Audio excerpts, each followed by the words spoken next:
ಭಾರತದ ವಿರೋಧವನ್ನ ಪರಿಗಣನೆಗೆ ತೆಗೆದುಕೊಳ್ಳದ ಐಎಂಎಫ್ ಅಂತಾರಾಷ್ಟ್ರೀಯ ಹಣಕಾಸು ನಿಧಿಯು ಪಾಕಿಸ್ತಾನಕ್ಕೆ 8,500 ಕೋಟಿ ರೂಪಾಯಿ ಸಾಲವನ್ನ ನೀಡಿತು.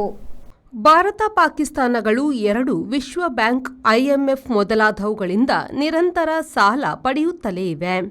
ಇತ್ತೀಚಿನ ಉಗ್ರ ದಾಳಿಯಿಂದಾಗಿ ಪಾಕಿಸ್ತಾನಕ್ಕೆ ಸಾಲ ನೀಡಬೇಡಿ, ಅದು ಉಗ್ರ ಚಟುವಟಿಕೆಗೆ ಬಳಕೆಯಾಗುತ್ತದೆ ಎಂದು ಭಾರತವು ಸಾಲ ನೀಡುವ ಸಂಸ್ಥೆಗಳಿಗೆ ಮನವಿ ಮಾಡಿತ್ತು. ಸದ್ಯ ಅಂತಾರಾಷ್ಟ್ರೀಯ ಹಣಕಾಸು ನಿಧಿಯವರು ಪಾಕಿಸ್ತಾನಕ್ಕೆ 8,500 ಕೋಟಿ ರೂಪಾಯಿ ಸಾಲ ನೀಡಿದ್ದಾರೆ. ಯುದ್ಧದ ನಡುವೆ ಈ ಸಾಲವು ಆತಂಕಕಾರಿಯಾಗಿದೆ. ವಿಶ್ವ ಬ್ಯಾಂಕ್ ಕೂಡ ಸಾಲವು ಪರಸ್ಪರ ಸಾಲ ಮತ್ತು ಬಡ್ಡಿ ವ್ಯವಹಾರವನ್ನು ಅವಲಂಬಿಸಿ ನೀಡಲಾಗುತ್ತದೆ ಎಂದು ಹೇಳಿದೆ.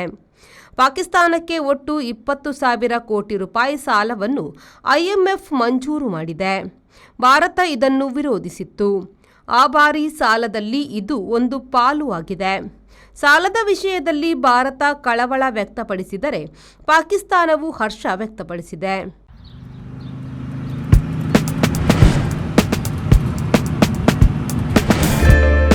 Park with ease at Ajanta Business Center with security access and convenience at your fingertips. Step into a welcoming lobby where a warm smile greets you and your clients.